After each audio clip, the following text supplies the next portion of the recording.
That one. Recording in progress because the problem is that's no one what can hear that except do. It's Tuesday. It's the Brews Day, and that's the thing that we do. Of course, for those of you not listening live, it is a Friday, which Or happy it's Friday. Tuesday again because you're not getting to this until another day. Or But it's Thursday because Yeah. you're entirely tainted and you're listening to this on YouTube. Either way, it don't matter. Welcome to another episode of the Black Tower Podcast.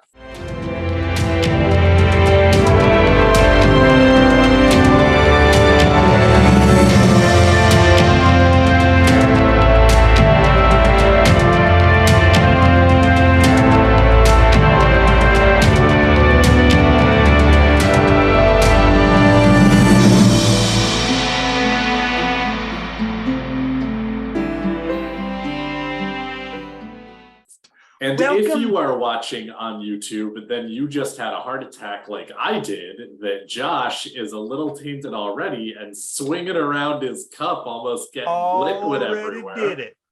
I'm not gonna lie. It's one of those Tuesdays where you start drinking at like 2 p.m, and then at like 4:15, you're like, oh shit, I gotta record tonight. So then you take a couple shots just to normalize. You know what I'm saying? I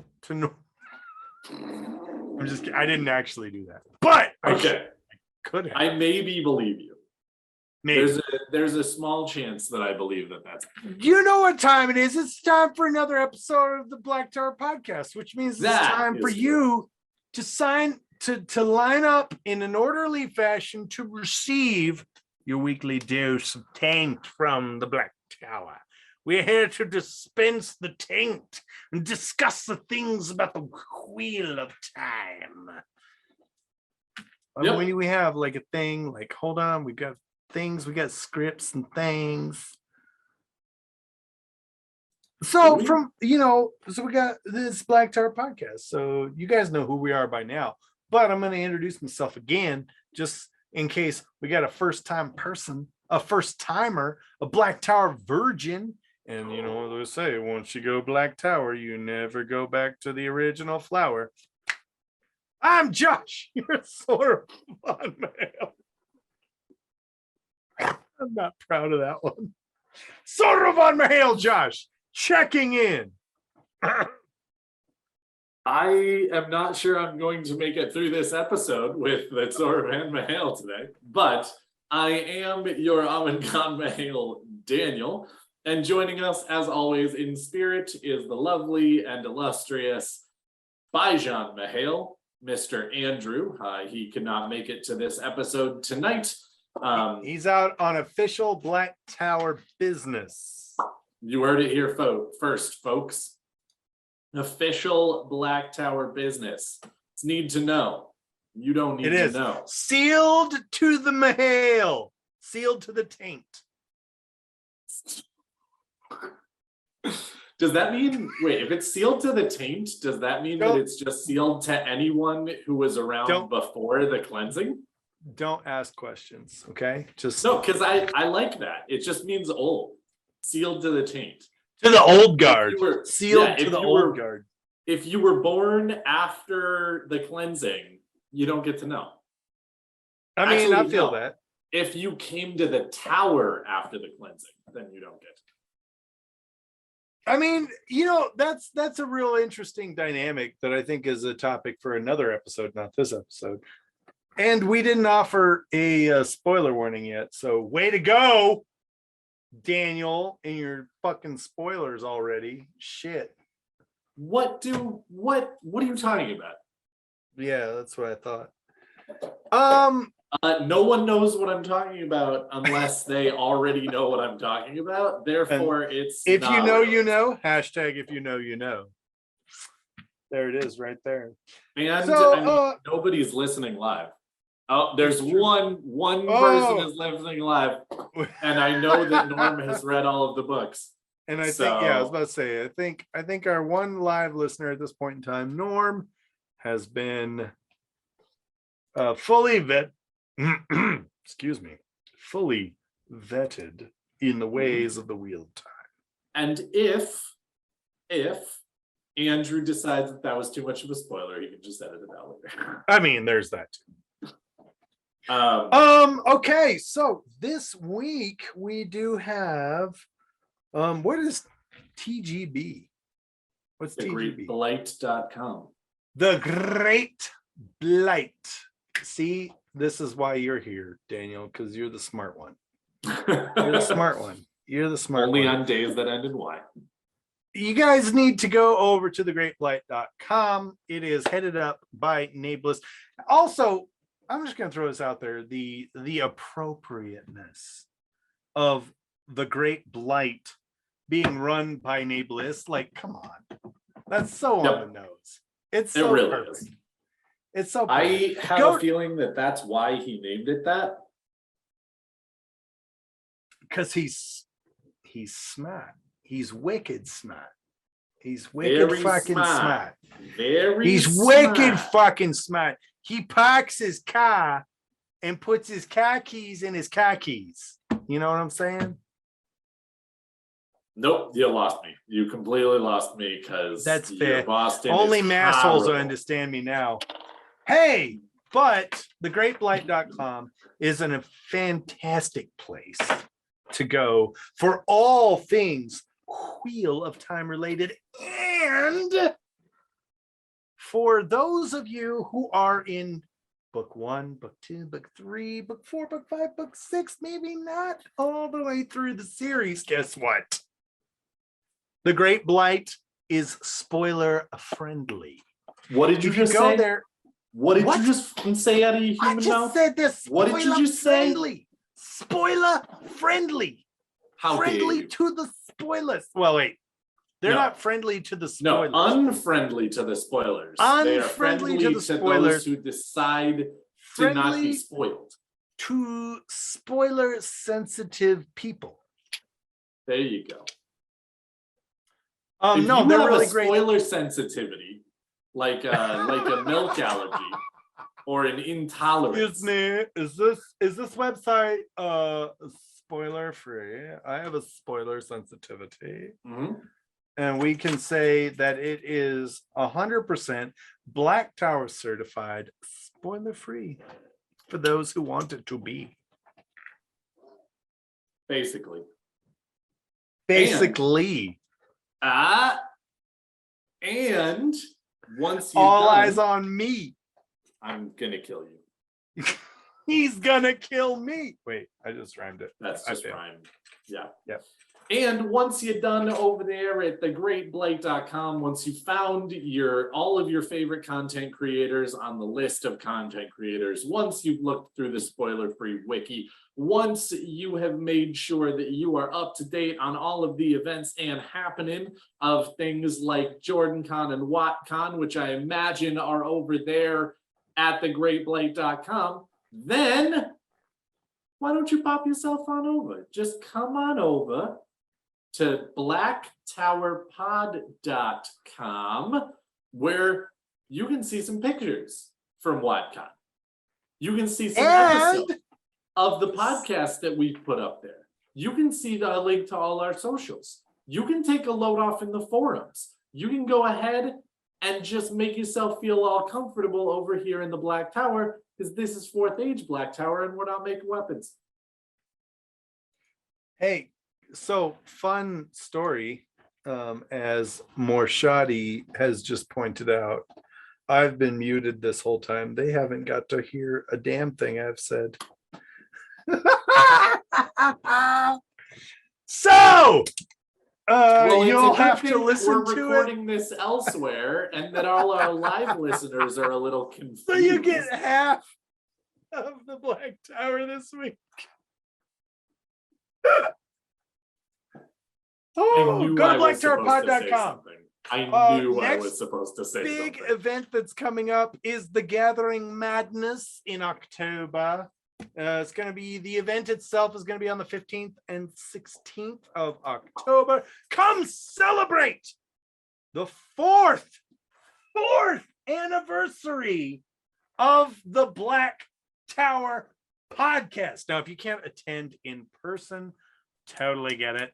Okay, we're going to be in Los Angeles this year. So if you're within a 4-hour driving radius, which I get it, nothing is, it's okay. I expect you to be there.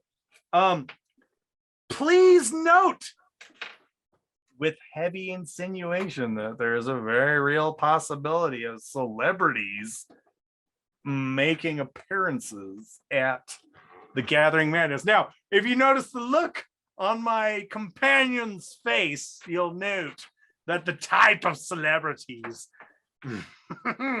it's going to be great. It's going to be awesome. We're going to have Taste the Taint Challenge. We're going to have Watt cocktails, or as we call them, Watt tails. We're going to have panels. We're going to have celebrity, at least one. And maybe celebrities, possibly more than one. It's going to be awesome. If you can't make it in person, that's fine. Tune in online by order of mails.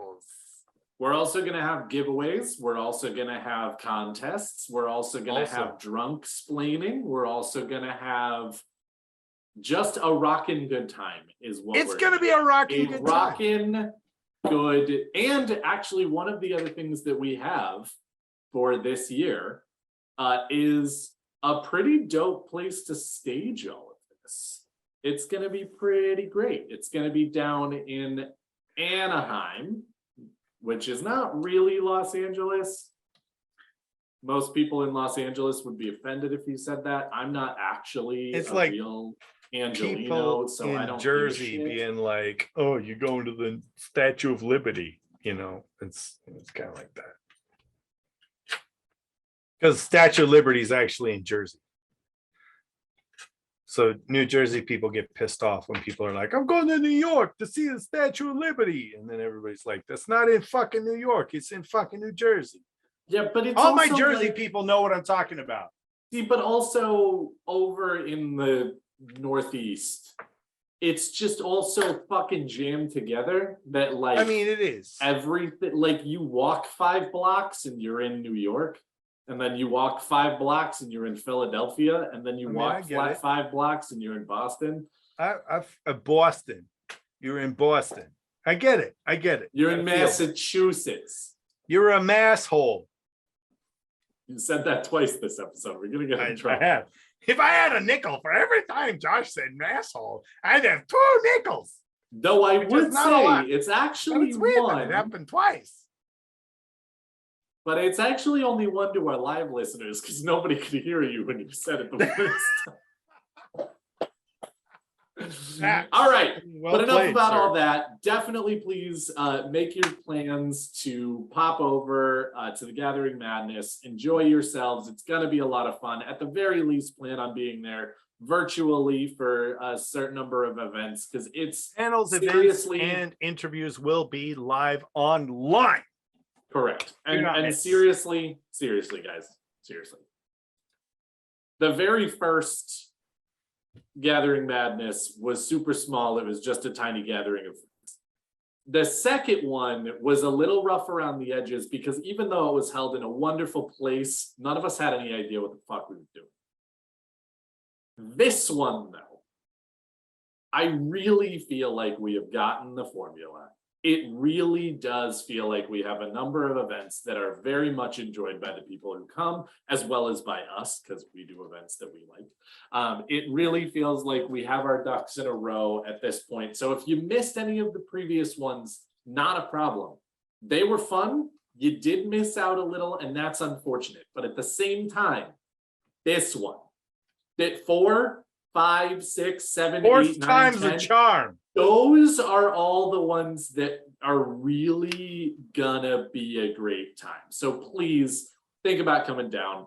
I have an amazing time. I know that both of my co-hosts say that they do as well. Not in their brains, so I don't know if they're lying, but I'm pretty sure they do it as well. Oh, and Daniel, you have home court advantage on this one. I do. That's true. So when we do nothing fun, it's gonna be my fault. I mean, Disney's right there. You have no excuse. I'm just saying. Do I really want to go to Disney with your family? Like, yikes. Maybe we should go to Disney and build some shock lances in Star Wars Land, because I went there. Nobody knows what a shock lance is. It's definitely a thing. It's a fucking lightsaber. Josh just we'll talk about that on a different episode. Screen. We'll talk about that on a different episode. We will. We'll go back to Wheel of Time weapons, and we won't concentrate on all the boring ones like we did last. Do we have a spoiler warning for the people tonight? So we do not actually have a spoiler warning that has been made by one of our patrons or that has been otherwise recorded, because unfortunately Daniel here is using his laptop that doesn't have shit on it. And in fact, I've had to download a couple of other things from other places. I think we should freestyle a spoiler warning. Do you want a beatbox or do you want a lyrics? I will lyrics. Okay. All right. You tell me if I'm going too fast or too slow, okay? Okay.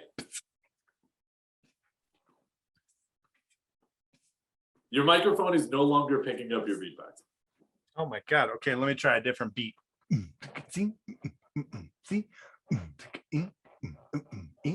If you want to get spoiled in Wheel of Time, keep listening to this dope ass rhyme. We're gonna talk about all 14 books, give everything a lot of different looks. Josh is over here giving me a beat. You don't want to get spoiled, get the fuck out.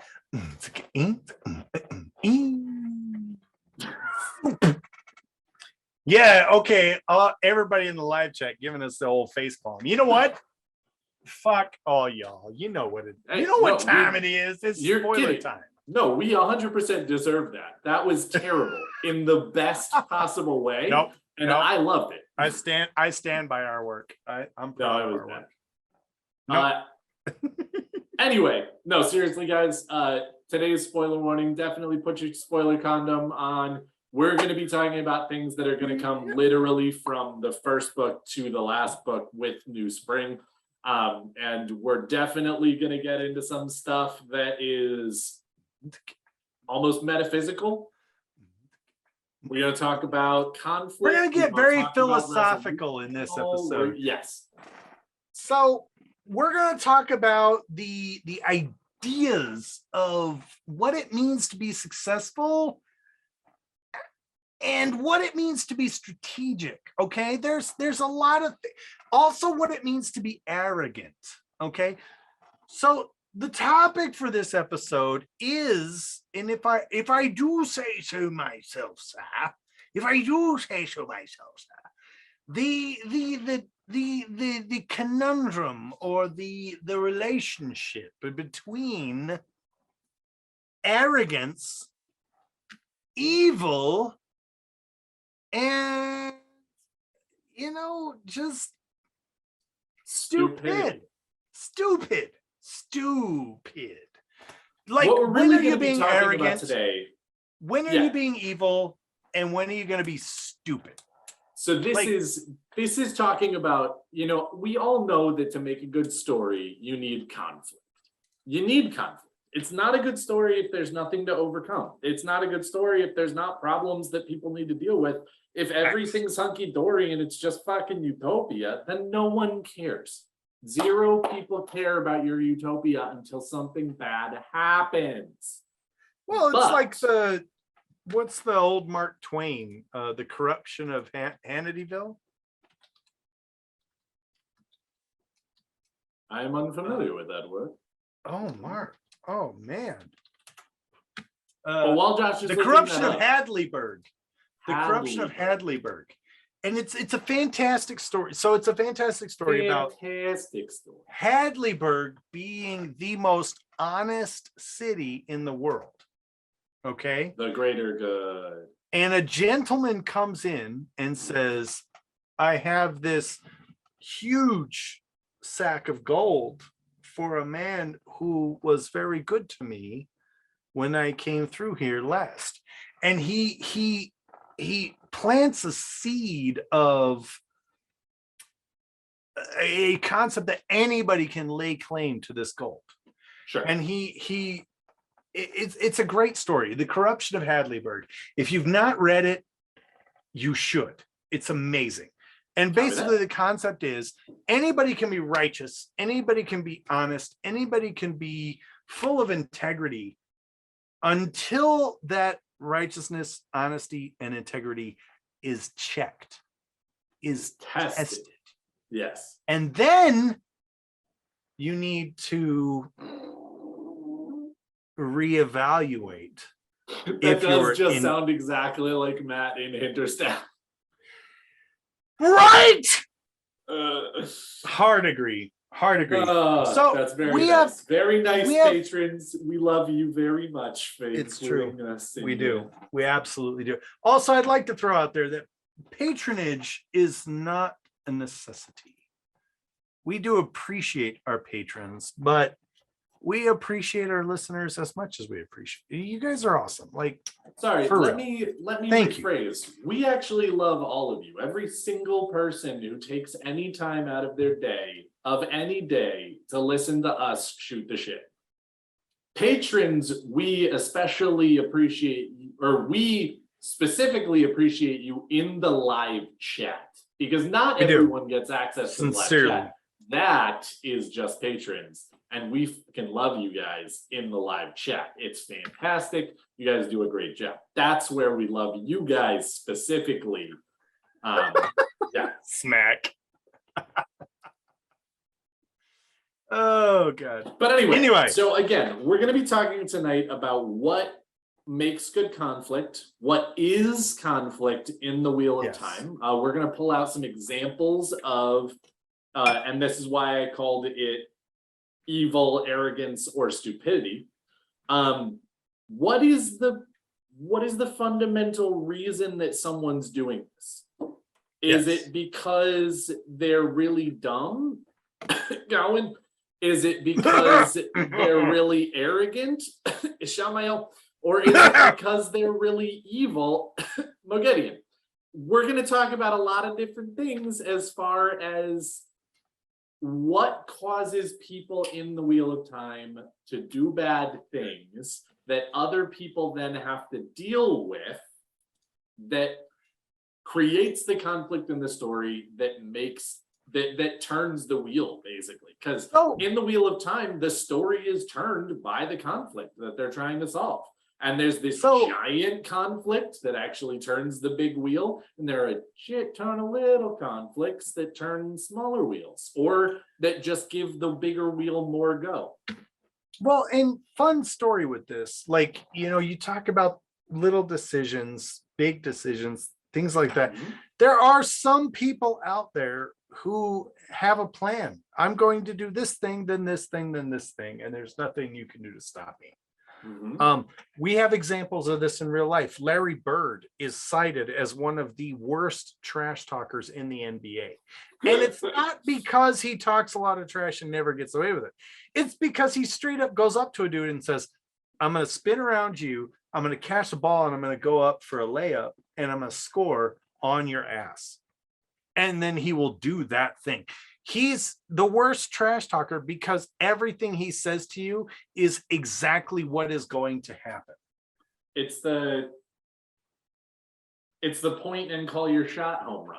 It is absolutely. And so you have, the problem is when you talk about arrogance versus evil versus stupidity, it's the same dynamic of, are you a traitor or are you a patriot? Well, it depends on if you win or if you lose. Kind of. Because let's put it this way. One of the reasons that I brought this up, because last week we were talking about metaphysics sponsored by Ishamael, and we ended up starting to talk about, like, had he been right? Had Ishamael been right and he had been able to write the stories, he would be the Luz Theron of... It's true. He would be the Dragon Reborn, effectively, the chosen one, the one who's correct, the one who's the best, because he'd have been writing the histories and he'd have won. Around. And no one's ever gonna take him down. He's the best. No, but that makes a good point because there's even a point at which so Rand is chasing Samael, and it is Samael, right? That he goes Depends into on where he's chasing them. that he goes into Shadar Logoth. Yes, that is Samael. Yeah, that's Samael. I was about to say he chases Samael, Robin, and Asmodine, and I'm like, I'm making sure I got the right one. Chases Asmodian. I mean, he does chase Demandred, Ravine, and Demandred. No, it is just Ravine. Sorry, I take that back. It's pronounced Demandred. No, only if you're actually getting it correct. If you're wrong, it's just Demandred.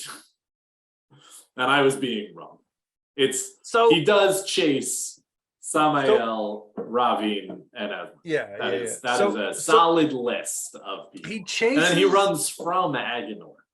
Right. So he chases Samael into Shadar Logoth, or Aridol, as it is known. And they get into a fight. There's fighting, there's conflict, there's death, there's destruction, there's the mist that rises and does all the evil things. There's Samael being annoyed because he thought they had a truce. Right. So Samael is running away, and at one point in time, a stranger shows up to assist Rand. Okay, I'm doing heavy air quotes on this. No, it's assist Rand. But he straight up assists Rand, and he says, "Oh, that's okay. I've got you." Now they end up doing like a balefire crossing of the streams, which we know from Ghostbusters. You don't cross streams. You don't do it, mate. It's not good. Into the world and all that, mate. Say, wait, does that actually mean that if Moradin and Rand had just crossed the balefire streams again, it would have reversed it? Nah, mate, you would have ruined everything. You would have been the worst. But in Ghostbusters, them crossing the streams again fixes the problem. Oh, well, okay, maybe. I don't know. I'm not a physicist, okay? Why are you asking me these questions?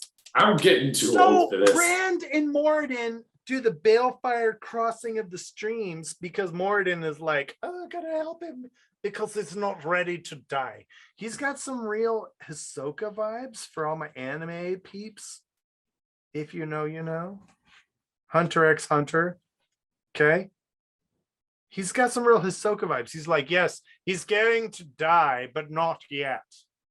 He can't die now. Okay? You must live, and then you must die later. You must not die now. You must live. Even though the Dark One is the Lord of Death and can just reanimate people. And even though, like, there's so many problematic things with this strategy. And I think this falls under arrogance. And I think that means we should define arrogance. Arrogance is you talking big, but not actually being able to back it up. I'm saying that. See, right? Yeah, I don't know. I think that one's a combination. I think that one's a combination of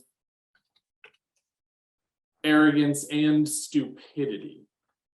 Because again, I think he actually could back it. Like, he's winning. He's absolutely winning in the last battle when Rand fights him. And Moradin is going up against Rand and Nynaeve and Moraine. He is winning. Right up until the point that he's not, and it's things he didn't know. And I feel like that is... Live chat has me.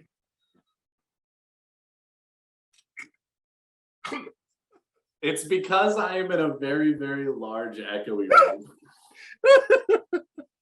I am not in a McDonald's bathroom. I have never recorded. I have never recorded from a McDonald's bathroom in my life. I did not have recording relations with that McDonald's bathroom. But yeah, no, honestly, I think that one's really interesting because I love when there are these conflicts combined, because usually it's not even just one of these things.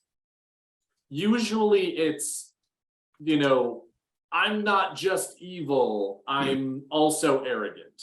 I'm not just evil, I'm also stupid. I'm not just arrogant, I'm also, something else.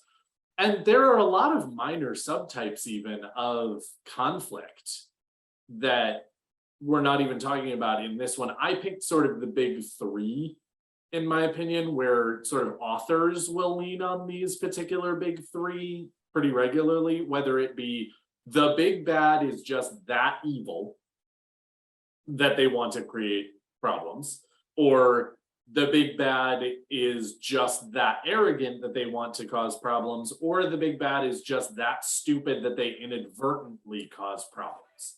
I can't think of another one that's like a huge pillar of that. I mean, and I guess you could argue that like I'm kind of putting things like greed into arrogance, for example. I know that they're not actually the same thing. They're two of the 7 deadly sins. They're not actually specifically the same thing, but I think that there is a certain amount of arrogance in being selfish. Thinking that you actually deserve more than other people, therefore you should get that thing because you deserve it more because you're better than they are. Sometimes you might even be right that you're better than they are, but it's an arrogance thing to me. So again, there are all these like little subtypes of what is your arrogance, what is your evil, what is your sort of stupidity. But I think that those are sort of, to me, those are like the 3 big pillars. Do you know what I love about this topic here is that it really identifies. So you have let's say you have a person. Okay, and they have a goal, and their goal is to accomplish A. Okay, now they work their entire life and they say, I will accomplish A, I will accomplish A, I will accomplish A. And they tell everybody, I'm going to accomplish A, I'm going to accomplish A. There's nothing that's going to stop me from accomplishing A. Throughout their entire life, people will call them stupid or arrogant. There's no way you can accomplish A. That's stupid. Why would you ever even consider that? Sure. And it isn't until that person either fails or succeeds in accomplishing A that people are able to make their final judgments, and they go, holy shit, wow, can't believe he actually did that. That guy's amazing. But the same guy that says that guy's amazing is the same guy that went, that guy's fucking arrogant as shit if he thinks he's going to accomplish A. And so one of the things that I think as readers of the Wheel of Time that we need to step outside of is that as we read the books, we always, and I say this with the knowledge that reading the Wheel of Time, one of my favorite things about it is that you have the savior, Randall Thor, but he's insane. And you don't know if he's going to save everybody or kill everybody. And you legitimately don't know. You have a good idea because you want good to prevail. But at the same time, you're kind of like, I don't really know. And that's what I love about the series. By the end of the book, I love the fact that like you're not even really questioning that anymore. You're like, he's gonna save everybody, but now the question is he gonna die or not? Like, what? How's he gonna get himself out of this one? Like, and so when you come across characters like Moradin, who's like, I'm going to convert the dragon reborn to the dark. I'm going to bring him to the shadows so that dark one may reign supreme over the pattern of ages and destroy the wheel of time. And we all go, yeah, bro, you're kind of fucking crazy right now. But bro, you're kind of fucking crazy right now. Look at how many times that he was so close it's gotta be maddening for him. Why do you think he's so? Why do you think he's so insane? That's exactly why he's insane. Has No, and it's nothing to do with the interesting. taint. I really appreciated the point that you brought up earlier, because when it comes right down to it, one of my favorite things about a lot of stories, and one of the most frustrating things, if I'm being completely honest, about life, is that bravery and stupidity are both defined by nearly the same definition. It's just your results that are different. And so there are a lot of people who go out there and they're like, I'm gonna do this. I'm absolutely gonna do this. And you don't know, as you said, until they actually succeed or just continue failing forever, whether they're braver than you are or dumber than you are. When you're standing there going, I'm not sure that they can actually do that. When your doubts are playing on them, you're now questioning whether they can overcome your doubts or whether your doubts were true all along and they're dumb. Well, interesting thing about this, and I feel like this is applicable at the moment. Ancient Sparta, for hundreds of years, ancient Sparta was portrayed as barbaric, brutal, ignorant, dumb cavemen style society, right? Sure. And it wasn't until archaeologists started excavating different places and recovering, texts and writings and things like that from Sparta, that they started realizing that, hey, Sparta was actually pretty advanced for their time. Like, they did some pretty amazing things with the time that they had. Like, they're a pretty cool society. It's an interesting, when you start talking about on a timeline, you start looking back at who did what and how they did it and things like that, that you have people that are very, very, very efficient in their goals. Now, are those goals good? Are those goals evil? Are those goals, if someone starts talking about, I can do this, I can do this, I can do this, is it arrogant that they're claiming that? Or is it stupid that they're claiming that? Or is it evil that they're... I feel like there's a really interesting relationship between arrogance, stupidity, and evil.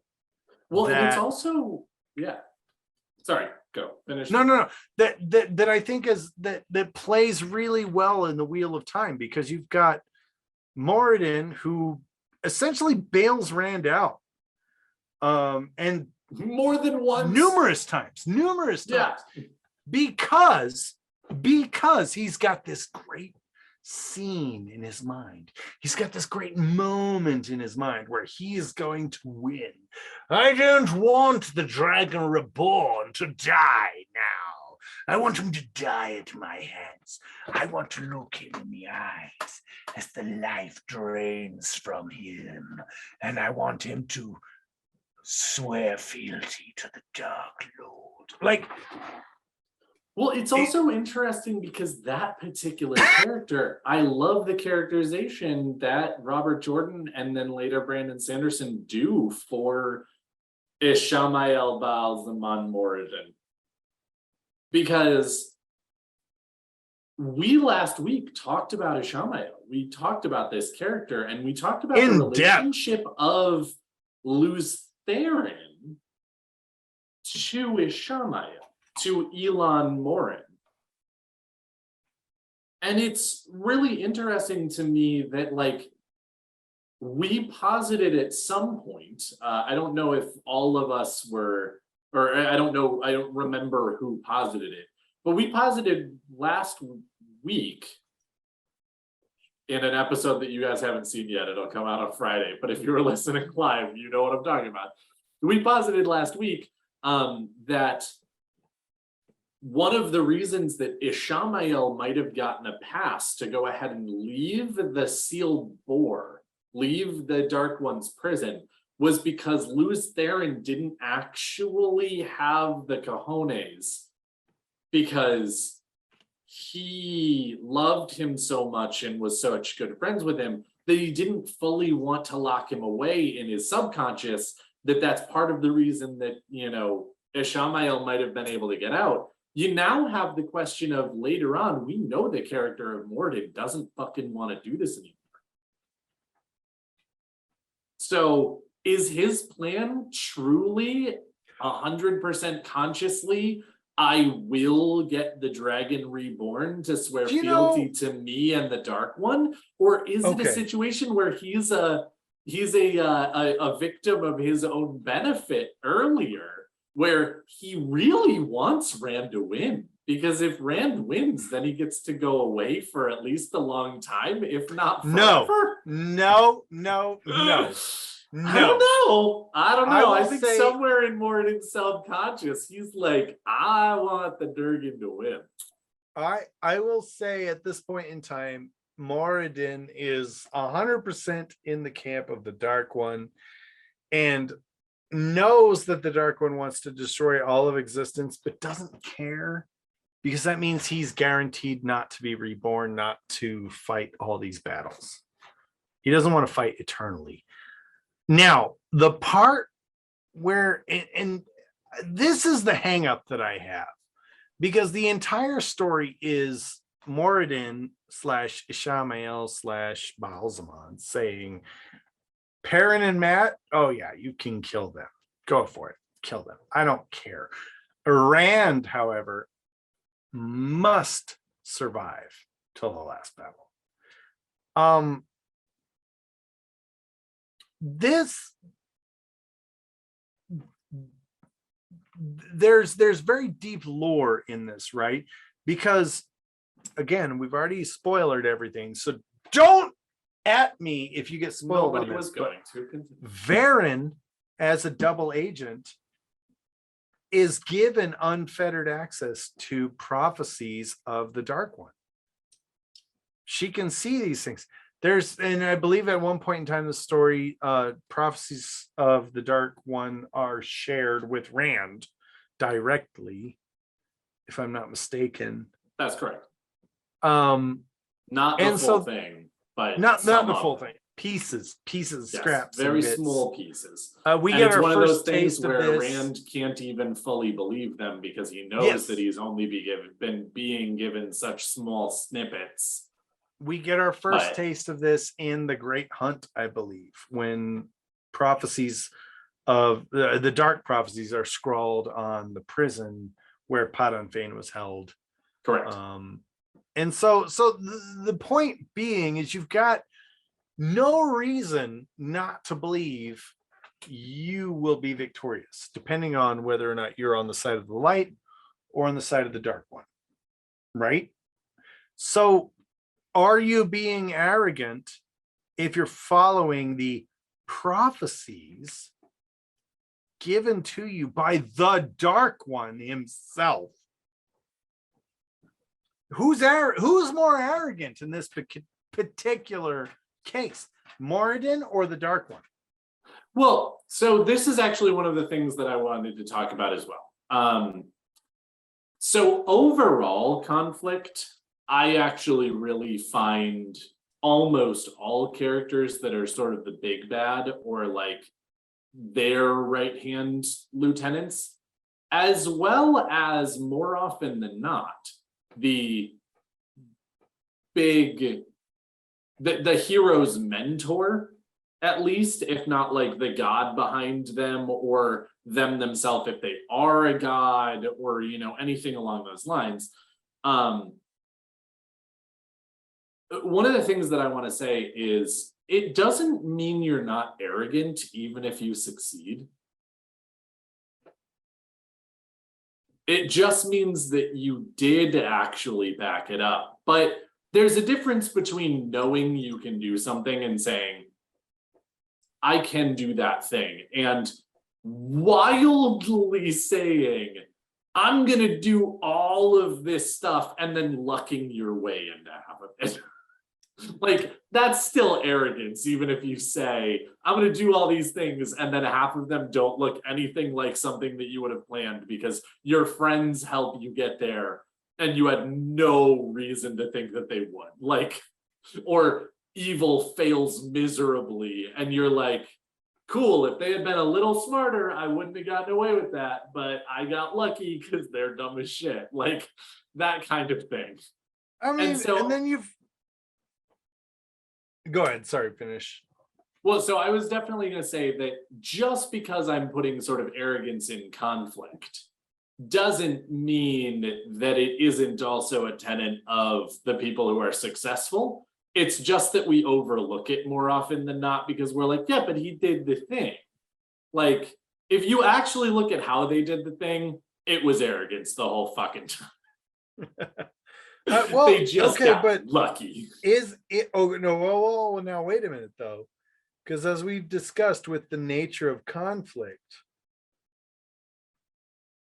when you have two opposing views, right, or two opposing wills, and Mhm. one person wins out over the other, it doesn't matter what was set up until that point. If someone was talking smack about I'm gonna win, I'm gonna win, I'm gonna win prior to the confrontation, is it arrogance or is it psychological warfare? I mean, it's both. Because again, you gave a really good example early on. Larry Bird walks up to his defender and says, I'm going to spin around, Yep. catch a pass, and jump shot it from the 3. Bam. And there's nothing you can do about it. If he runs into field goal position, catches the shot or catches the pass, and then dunks on you, I'm not saying that that wasn't a successful point. I'm not saying that he didn't accomplish his end goal, but if he tells you that that's what he's going to do and then he does something completely different, that's more psychological warfare and arrogance than actually being able to back up what he said. It's really only backing up what he said if he actually spins around you, catches the pass, and jumps from the 3. Which in this particular example, Larry Bird was notorious for doing. He Sure. would say, and again, I'm not saying that Larry Bird is this. I'm just using the example from earlier. And I'm going to fucking dunk on you. Like Larry Bird would say that and then do that exact. And I believe it was Isaiah Thomas, Charles Barkley, like numerous other NBA players would talk about how insanely infuriating it was that he would say, this is what I'm going to do. And then he would do that thing. And then they'd just be like, ugh! Yep. So now my question being, is that arrogance or is that skill? I really feel like there's an element here of it's arrogance until the result. No, because again, it's, and this is the deeper sort of, because I will throw out there just a second, because until you actually prove you can back it up, it seems like arrogance. But once you've actually proved you can back it up, in the future, when you say things and then continue to back it up, it's no longer arrogance. Okay. And in some ways, so granted, you don't know that it wasn't arrogance from the beginning either, but it also wasn't really arrogance from the beginning because the person could back it up the whole time. It was actually always skill. This might be something that provides a real depth to the story in the Wheel of Time here, because we do have examples to the story. That's why it's like we do this every week to provide depth to the story. Moradin / Balsman / Ishamael is known in the First Age in the Age of Legends as the betrayer of hope. Mhm. because in that age he turned to the shadow and had tremendous success as an agent of the shadow. Such success that he was dubbed betrayer of hope, father of lies. Like, he gained some real notoriety. Now, I don't know what he did to gain those titles, and I frankly don't really want to know because it sounds terrifying. Yep. But one of the things we need to understand is that the man has already accomplished tremendous feats that earned him titles that have transcended ages, which I don't think is any small task. Yeah. As far as I know, there have only been 14 people that have done something so amazing that they've earned a title that allowed that name to be carried on into the next age. Well, it is also interesting because, again, Ishmael is one of those people who really kind of skirts the line and makes a lot of this gray area throughout the entire books. Because again, I mean, the argument could be made that he's actually not stupid the whole time. He's actually just too arrogant, or that he's not actually arrogant the whole time. He just doesn't know what he's doing, and he just is standing there being like, fake it till you make it, and then just never actually makes it, and things like that. And of course, there's an argument for all three, for example. But Moradin's an interesting thing of like, really, he's not a clear-cut case. He's really not. But and I love the point is, you don't know until the result, until the in this case, yeah. George Washington was a traitor to the United Kingdom, to King George. He was a traitor. Yep. And to the British colonies in the United in the New World, he was a traitor to the crown until they won the day, established their independence, and formed these United States. Now, according to the people in the United States of America, he's seen as a patriot who but again, that's not the greatest example to me, because I think that it's a situation where he's both, where everybody in the colonies was like, obviously, you're a traitor to the crown, you're a patriot you're a patriot for America. So, but you're both, and we want to put stands. two giant birds up to, King George. So in that case, you're a hero to us because we want. Yeah, we want him to eat a chone. But you being a traitor to the crown is great. Like, but that's the situation. If he had not won, if he had lost, then he would have just key victories. George, we'd all be speaking with a British accent right now, my old chap. Possibly not with the same British accents that I speak over there. There's probably a significant difference. However, in this particular case, we'd be speaking with the same types of British accents, and we'd be looking at George Washington as a downright traitor to the crown. It would have been awful if he'd have succeeded. Maybe. But again, this is what would the world look like if Moradin had won?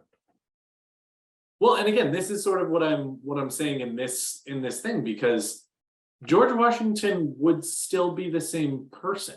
He would still be a patriot for America and a traitor to the crown. There just wouldn't be an America left to talk about. Fair. That's an interesting thing that I think is, in my humble opinion, there is actually more of a things like that stick, even if Sure. you actually get to write history. Because Okay. if Moradin wins and he gets to write history, that doesn't wipe his slate clean, actually, of Right. being the betrayer of hope. Right. Just because he in the book calls himself the highest among the chosen doesn't mean he isn't also the highest among the forsaken. It just means that the histories say that he is. And so that's actually part of what I meant, where like, even if somebody is actually successful, they can still be arrogant and fall evil. into it. Yes, they can still fall into it by, I mean, Detective Clouseau is not actually a brilliant detective, but people think he is. No, he's not. Get the fuck out of here. Is. No, he's not. Yes. Okay. Prime example. So are we saying that Moradin is Inspector Clouseau? I kind of am. I kind of want him to be. Actually, no. See, that's the problem, is that Moradin isn't successful. See, I think that Moradin is actually the opposite. Successful. No. That's what I'm the saying joke. He always succeeds. No, Josh, that's why I'm saying Moradin isn't successful. He's actually the opposite. He's the complement to Clouseau, because he's super wicked smart and he has all of these plans that are actually very intelligent, and then he gets to the end and he doesn't succeed. He's the complement to Detective Clouseau, or Inspector Clouseau, not Clouseau. Oh, dude, you're breaking my head right now. You're so right. No. Whereas Rand is a little bit detective, or a little bit Inspector Clouseau, because there are a number of things that he doesn't actually know, and he's just like, looks like I'm gonna go try to solve the case. And then he gets to the end, this? Like, I'm really glad Nynaeve figured that thing out about Kalendor, otherwise I'd be fucking screwed. You know what hurts about this is what? You brought up the most amazing example of Inspector Clouseau, who's a brilliant detective, but in the stupidest way possible. Yes. And somehow it still works out for him. Well, and that's what makes Pink Panther fun. That's what makes Pink Panther great, is that the whole time you're standing there going, Clouseau, I know the answer already. God. I'm smarter than you. But then he figures out something you never actually thought was true by falling into the right room. By tripping over a clue that you didn't know was there. By asking an inane question that makes someone answer in a way that you go, oh shit, I actually had this wrong the whole time. But it's not that Clouseau actually knows the answer before then either. He actually has no clue what's going on until he finally trips into the answer right at the end. And the stupid thing is that Moradin is like, yes, this is going to happen. This is going to happen. This is going to happen. This is going to happen. This is going to happen. And he does the most amazing things strategically, like allowing the Forsaken basically to run free, do their thing, have their fun. He does not attempt to rein them in. Whatever. He does spend his time gathering intel, which anyone in the military who has been involved in intel sensitive situations understands that good intel is, intel, good or bad, is the difference between a good mission and a bad mission. You always train for a bad mission, because if your intel's bad, you want to make sure that your people can get in and get out alive still. Yep. And if the intel's good, you can get in, do exactly what you plan to do, get out, and everything's great. But if your intel's bad, you need to make sure that your people can at least establish a perimeter for extraction and get out alive. Okay. But again, that's why you do so much work gathering intel, so that even though you train Which your guys to is make what- sure that they can get out, you almost never have to test that training. Or as Which is what often as Moradin possible, did. you don't test that training. Which is what Moradin did. You're telling me, okay, you can't tell me that Moradin didn't gather intel. Moradin. For the specific example, sorry, my speech is a bit slurred. No, I love it. Sir. I love For the it. specific example of when they get to Shale Ghoul and they get into the actual cave itself, Moraine, Nynaeve, and Rand are like, we're going into the cave, into the thick of it, into the thick of it, into the thick of it. And they look over at the wall, and what do they see? Alana Sedai, who has been injured just so that she will slowly bleed to death. That's arrogance. Okay, that's arrogance. Because if I were Moradin, I would have that timed to where she would die, sending Rand into a warder's rage the second he walked into the cave. None of this, I choose to face off against the Dragon Reborn for 30 minutes before she dies. Oh, no, Yep. that's bullshit. That's Moradin at this point in time has seen He's monologuing. What he is. He's He's monologuing. seen what he views as success after success after success, and he's monologuing. You sly dog, you caught me monologuing. The Dragon Reborn. And also the Queen of Camelin. And also some girl who can see stuff. And also a wild one or a wise one from the Waste. I feel like, and they got busy. And they got busy. I feel like, the interesting thing is in this last confrontation between Moradin and Rand, mm-hmm. it's kind of a stroke of luck, or as Obi-Wan would say, in my experience, there's no such thing as luck. It's a bit of luck, or Obi-Wan's a bit of sir. That's a different podcast. But I vehemently disagree with you. But it's lucky that Rand touches his heel, I believe, to the void. Like right. he's able to interact with the void behind him whilst dueling with Moradin. Yeah. And that's kind of what saves the universe.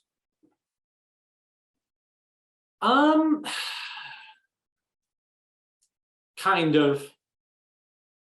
It's an interesting thing there, because that also implies that Rand, because it's interesting. I think that conversation doesn't necessarily save the universe, but it also, because that conversation actually wildly pendulums.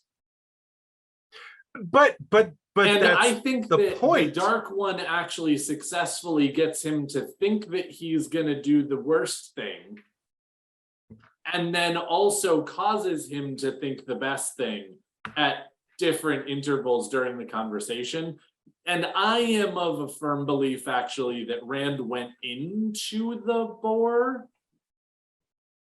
as Zen Rand, or as Bodhisattva Rand, and that he would have actually made the decision to just seal the boar rather than try to kill the Dark One. But I don't know that for sure. And I think that that conversation actually sounds like it's going to doom the world, and then sounds like it's going to save the world at a number of different times. I feel like But I don't know Rand that for goes sure. there thinking he's That's gonna just a kill. personal belief. Yeah. I think Rand goes there thinking he's gonna and there's a great deal of conversation to be had about Rand's arrogance as well. Mhm. Oh, Rand without a doubt. has The hero usually is pretty fucking arrogant. / evil when he's threatening Tuon. To the flavor of a dark aura surrounding him. He's telling her straight up, you will do what I tell you to do. That's not how. Now, luckily, I say this with an entire ass cup of salt. Okay. So take a grain of salt, throw it out. I say it with a cup of salt. A whole Morton's can of salt. A whole fucking ton of salt. The Empress of Seanchan, may she rot in slavery forever, is not a good person. Nope. But even making the right decision for the wrong reason is a bad thing. Correct. Her making the decision to support the forces of the light under duress of Rand's threats is not okay. Nope. And Rand making those threats is a perfect example of, I would like to say is a perfect example of arrogance and evil, because he's not asking them to participate willingly. He's not asking them to conform to the standards that we have, or that have already been established in the Westlands, in Randland. Yeah, he's trying straight to up crush threatening her. Seanchan under his boot heel. Right. He's straight or up saying either you will conform or I will crush you. Which is wrong. And I think that's one of the hard learned lessons that Darth Rand goes through. Oh, I agree. Because it's Zen Rand who then comes back to Seanchan, comes back to Tuon and says, hey, yeah, here's the deal. If you don't join us, we all die. And the fun part is him and it is actually a pretty exciting little piece of reading when you talk about Rand and Matt sort of, I don't want to say dick measuring, but dick measuring. And they're like, oh, I did this. Well, I did this. Oh, I did this. Well, I did this. Kind of chew on that for a moment. Right. And it's such a beautiful scene. I love it so much. And we've discussed it to death that the Seanchan are the worst. But Rand's particular style in recruiting them, convincing them to join the Dragon's Peace, the alliance of the different royalty and nobility of the Westlands, is when he threatens Tuon, it's arrogance, it's evil.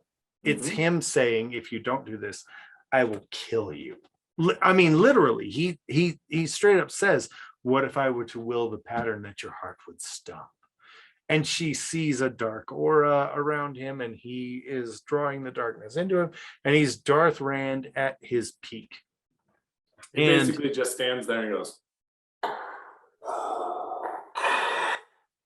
what would it if I willed the pattern? And then she goes, Master Skywalker, there are too many of them. What should we do? And he goes, and then since it's a PG-13 movie, they get one instance of the F word, and the youngling goes, fuck. But well, and spoiler alert for Obi-Wan Kenobi, apparently he doesn't even do it very well. Son of a bitch. Yeah, it's true. But the interesting thing that comes along in this particular case is that we always like to talk about Martin and his arrogance. I'm going to save the dragon, save the dragon, save the dragon until the last battle, and then I'm going to take him down. That's arrogance. I'm sorry. It's arrogance. The cool thing that we get to see is Randall Thor being arrogant towards the Shanshan Empress. And then after going, as Darthran being arrogant, and then a few books / chapters later, coming back to her and being not arrogant, not evil, and saying, I know what needs to happen in order for the entirety of existence to not die. I know what I said. It was wrong. This is actually the answer. Will you please help us? I feel like the second time he goes before Tuon, there's a measure of respect and humility. Oh, there absolutely is. Which, I mean, he's still the Dragon Reborn, so he's not extremely humble. I don't think he's capable of it. But at the same time, I absolutely think that he recognizes that in his arrogance, he belittled this woman who, again, I will full-heartedly agree that the Shanshan are the worst. And yes. Empress Fortuona is actually one of the worst in the reasons that we think the Shanshan are the worst. But that again, she is formidable. She is worthy of respect for her accomplishments and the accomplishments of the royal family of Shanshan, that she is now is able to partake in because she is the Empress and things along those lines. And Rand is right to give her that. So I think that. Go ahead. Yeah. I don't know what pillar. I think I would actually say it's stupidity in some way for the Shanshan that really brings up their conflict. I think it's very interesting that the biggest conflict that we have with the Shanshan, because there are battles and that's arrogance, but they're not actually that successful throughout Randland. It's really just in a corner before everybody goes, hey, Dragon Reborn, can you deal with this? And then he goes, all right, sure, sounds like a plan. He does actually have a couple of very successful military campaigns against the Shanshan. Well, as does Rodell et Aralde, as does the Rodell. They all are actually relatively successful against the Shanshan.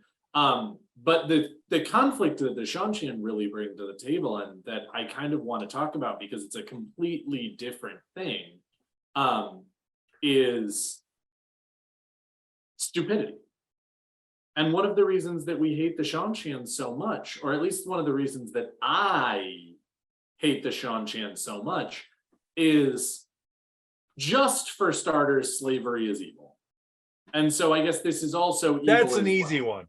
Now, again, I hesitate to sort of just say that blanket because while I do think slavery is evil in every context, it's very interesting when you talk to people or like when you read histories and things like that of real world human beings who were raised in slavery. And by raised in slavery, I mean owning slaves, not raised in slavery being a slave. Where the whole time, based on our standards, you feel very much like they were evil.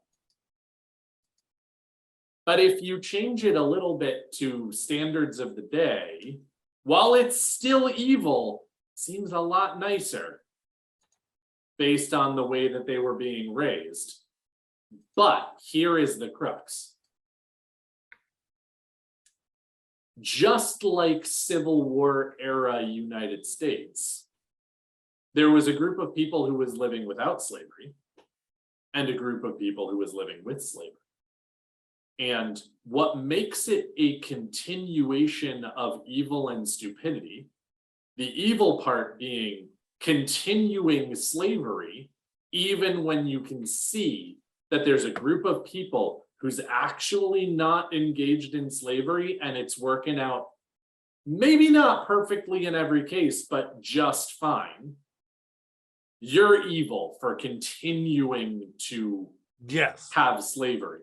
And stupid when you're given the information that the people who are enslaving the other people are also people who can do the thing that the enslaved people are being enslaved for. That's the really stupid part that I just can't agree with ever. And I'm always standing there being like, once you know that continuing slavery is now just stupid as well as evil. I would agree. And it drives me nuts. More shoddy in the chat. Rolling ring of earth and fire for all these people. There have been studies done that medical professionals, people who go to college for fucking 10 years at least, come out of college and were polled and still think that people of color feel pain differently than white people. Stupid and evil. I'm sorry, I don't care who you are. Stupid and evil. If you're someone who thinks that people of color feel pain differently than people who have white skin or pale skin, you are stupid and you are evil and you are ignorant and you are stupid. I'm going to call it right now. But the point being is that in these stories, in the story of the Wheel of Time, people are presented with every excuse to say to themselves, hey, this is not okay. The Shanchan are a magnificent example. We have a Damane who was released, a Suldam who was collared, and we bring this up to the Empress herself. And we say to the Empress, hey, Empress, the Suldam can channel. But what do you have to say about that? And she, presented with this information, says, I mean, just because you can commit murder doesn't mean you will. And well, and this is one of the places where I actually really appreciate the fuck out of either Brandon Sanderson or Robert Jordan, whoever actually wrote that scene in some ways, or whoever sort of wrote the build up to it, because I think it was Jordan who wrote all the build up to it. I don't know whether he actually laid this scene out for Brandon or he went ahead and wrote it himself. Hard to say, but it's one of the most realistic examples, right? Even though it's one of the hardest to take. It's one of the most maddening and because infuriating. Again, remember, Chuan has worn a bracelet.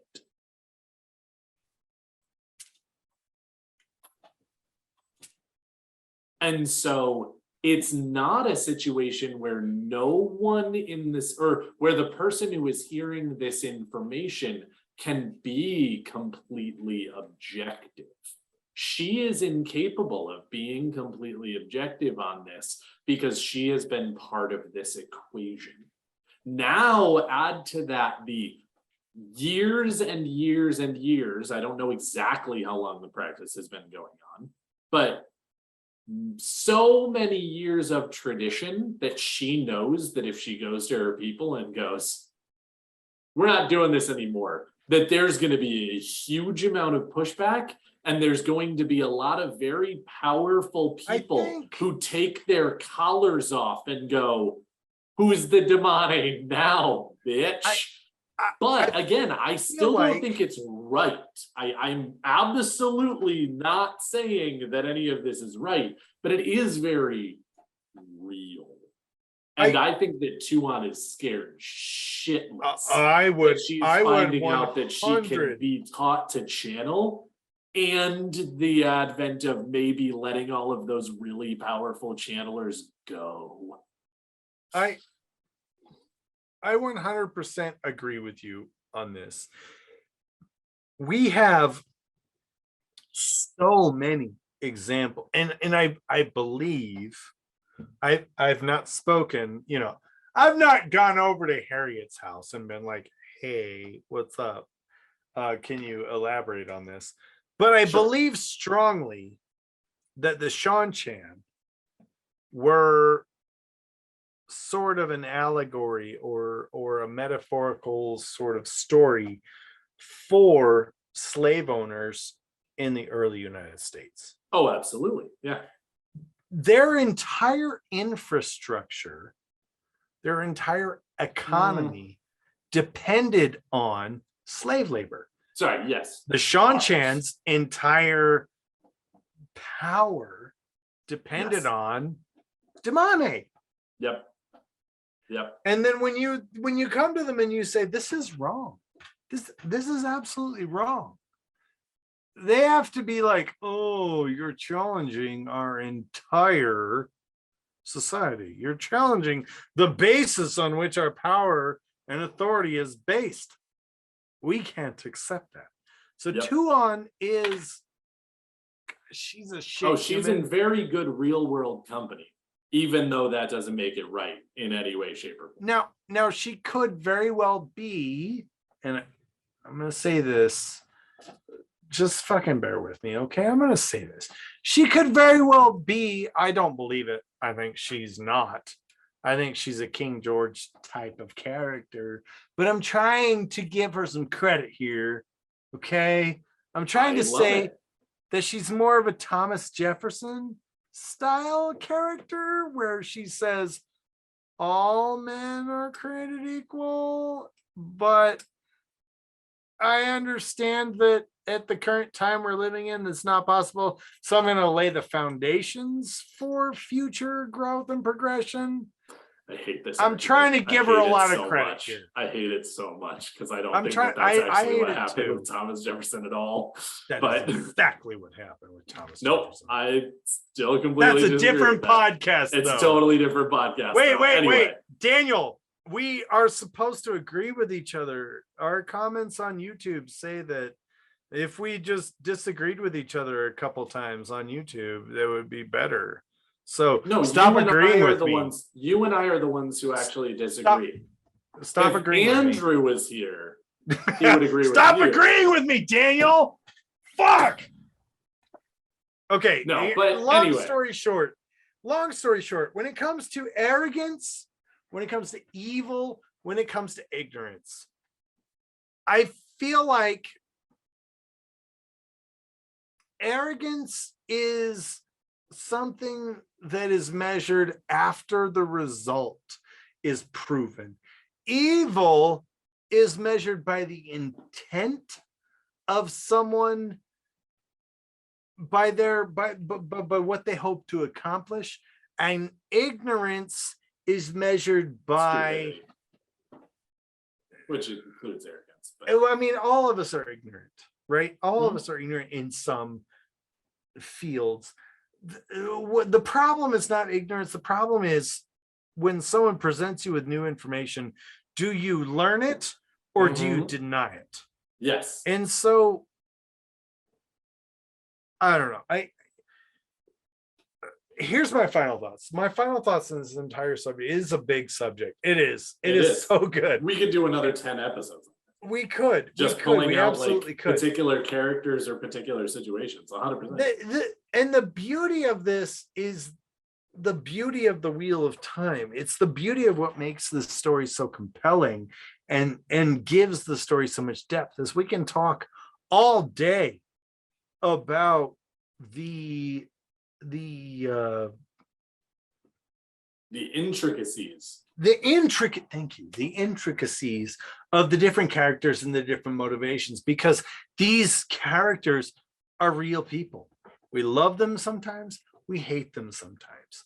We think they're garbage people, but at the same time, we need their cooperation. We think they're great people, but holy fuck, can you please just go over there? Just go over there.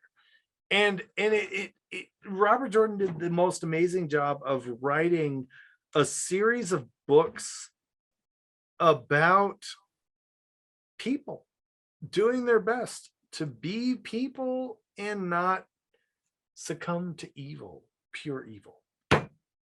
Yep. Also, our live chat, Yeah, you can you guys can go suck a dick. eat shit, because you know what the topic was about.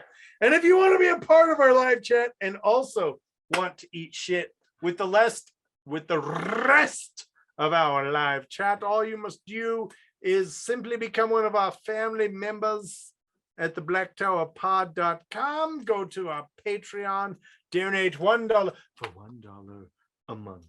You can support a starving Ashaman and bring them medicine and nutrition that they need desperately. Indeed. That was my Humane Society. What are your final thoughts about evil, arrogance, and ignorance in the Wheel of Time? So I am also going to go ahead and be relatively quick here, because I know that some of our listeners are being buttholes, and I don't want to give them as much opportunity to do that as possible. But this is one of the things that, maybe that's the problem with our show, is maybe our listeners have to be buttholes in order to listen. Maybe if we did not sponsor oh god. Okay, look, listen here, Mr. Morshadi, you're grounded, sir. For what you just posted in the chat, you're grounded. Yep. I think our show is actually just hot dogs. It's actually just a bunch of feet and buttholes that have been wrapped up in a spoiler condom, and we put it out every week, and some of you really enjoy hot dogs. I'm one of them. I very much enjoy fucking hot dogs. I know what's in them. You don't need to tell me. I'm fully aware. So anyway, my final thoughts are, good stories are made up of good conflict. Bad stories are made up of bad conflict. It's as simple as that most of the time. If you have a good conflict, for the most part, you can have kind of middling characters that are dealing with that conflict, and I'm still probably going to like the story, because as long as the thing that they're doing is interesting, your characters don't need to be. The beauty of the Wheel of Time is that you take a fascinating setting, a very large group of fairly well established or well put together and explained characters, and give them one of the most interesting and realistic conflicts throughout the entire story. Now, granted, I dig it. Before you at me, I know that an actual entity being the sort of the concentration of all evil isn't actually that realistic. It's not. We don't actually really have that in the real world. Not really. There's no actual entity that's doing that. If you're religious, many of them do have sort of a more ethereal one. But there's no place that you can go on Earth to go talk to the entity of.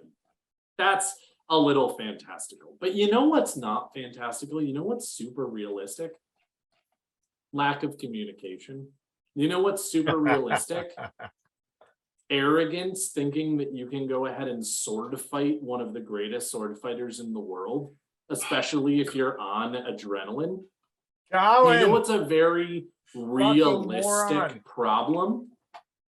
Being told information that challenges your entire worldview and your entire tradition and your entire nation and what it's built on, and going, yeah, no. All of that is incredibly realistic. And honestly, when a good writer like someone like Robert Jordan puts together good conflict with good characters and a good setting, that's why we come back to this book series every week. That's why we've read it so many times. That's why it stands up. That's why The Lord of the Rings stands up. That's why, you know, a number of stories that will be here long after all of us die are still there. And The Wheel of Time is one of them. It absolutely is. Would hard agree. That's why conflict is important, and that's what conflict is. And I love talking about why it's good, because in the Wheel of Time, the vast majority of them are good. And that's my final thoughts. If you don't have conflict, you don't have a good story. I will die on this hill. So correct. So thank you so much for tuning in. Thank you all of our patrons and live viewers. Thank you to all of our regular viewers. You guys are amazing. You guys are what makes the fuel. You are the fuel that runs the gears of the Black Tower. Correct. And we are grateful to you. Thank you so much for tuning in. Thank you so much for being for behaving in an orderly conduct whilst receiving your weekly dose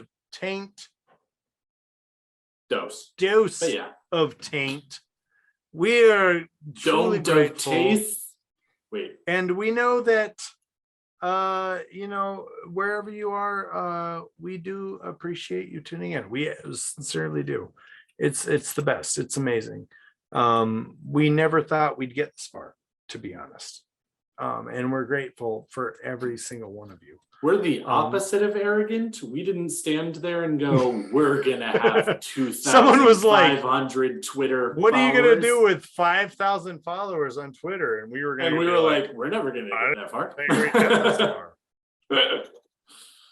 But go to blacktowerpod.com. Check out our sponsor, the Crystal Barista. She's got her own chibi on our website. Check out our Discord for updates for the Gathering Madness. You do not want to miss this. It's going to be an amazing event. It is in 2 months, so definitely if you want to be there in person, which you absolutely can and should plan to do, it's going to be in Anaheim, California, so go ahead and get your tickets to LAX or whatever airport's closer to there now. Talk to Adalorna Sadai from North Harbor Podcast. Go check out North Harbor Podcast because they're amazing. Also true. Ask North Harbor Podcast how the Gathering Madness was last year, and she'll tell you how amazing it was and how absolutely wonderful. Join us in Taste the Taint. It's amazing. Go to blacktowerpod.com. Join up on Patreon. Get some merch. You know you need some Black Tower Podcast merch. And very, very importantly, if you have not already started thinking about a Wheel of Time themed cocktail, now's the time to start thinking about it, because at the Gathering Madness, we will have a cocktail competition, and you definitely want to think about it now so that you can put something good in so that you can win prizes, because the prizes that we give out are pretty fun. I don't mean to discourage you or nothing, but we've already got 2 previous champions who have submitted recipes. We've got Tree Hugger and we've got Jim from hold up. I know this one. My brain hold on. Do it, Josh. I can do it. Fuck. Don't hurt me. What is love? Baby, don't hurt me. Don't hurt me. No. Shit. What the hell? Where is it? I can't find it. Okay. Oh, wait. Hold on. I'm going to go back up here. Go back over here. Anyway. No. Oh, No. You can find it. I'm just saying. It's fantasy for the ages.